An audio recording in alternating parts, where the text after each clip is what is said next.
Ça tourne. Bonjour, présentez-vous, vous êtes...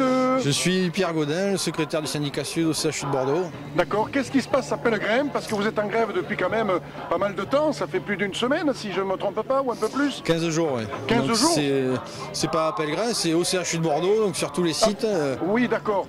En effet, effectivement. Alors, au CHU de Bordeaux et dans tous les sites, qu'est-ce qui se passe? Pourquoi cette forte mobilisation Donc, la direction nous demande une compensation horaire pour tous les gens qui travaillent en horaire dérogatoire quand ils sont en arrêt maladie ou en absence justifiée.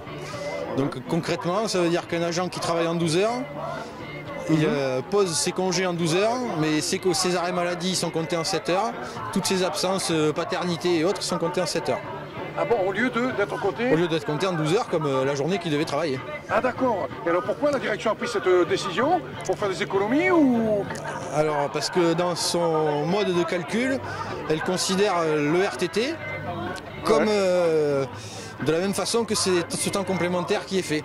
Ce qui veut dire que le RTT, dans la loi, on le génère, donc si on ne le travaille pas, on ne le génère pas. Ouais. Sauf que ce temps complémentaire, c'est du temps de travail effectif qui est prévu sur leur planning. D'accord. Donc c'est le mode de calcul de la direction qui n'est pas bon.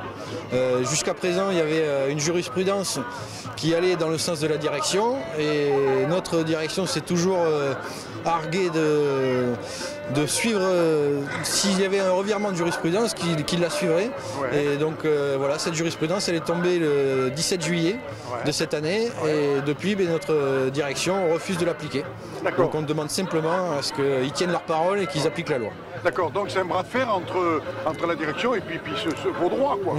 Voilà. Et comme notre directeur général s'était engagé à suivre tout revirement de jurisprudence, et malheureusement, la jurisprudence étant tombée, il s'est retrouvé coincé et il a écrit une lettre à la ministre pour qu'elle arbitre la chose. Donc il rejette la décision au niveau du ministère. Donc pour l'instant c'est bloqué entre l'hôpital, la ministre et vous, quelque part. Voilà. L'hôpital se cache derrière la réponse de la ministre, et tant qu'elle ne sera pas tombée, il n'y aura pas d'évolution. D'accord.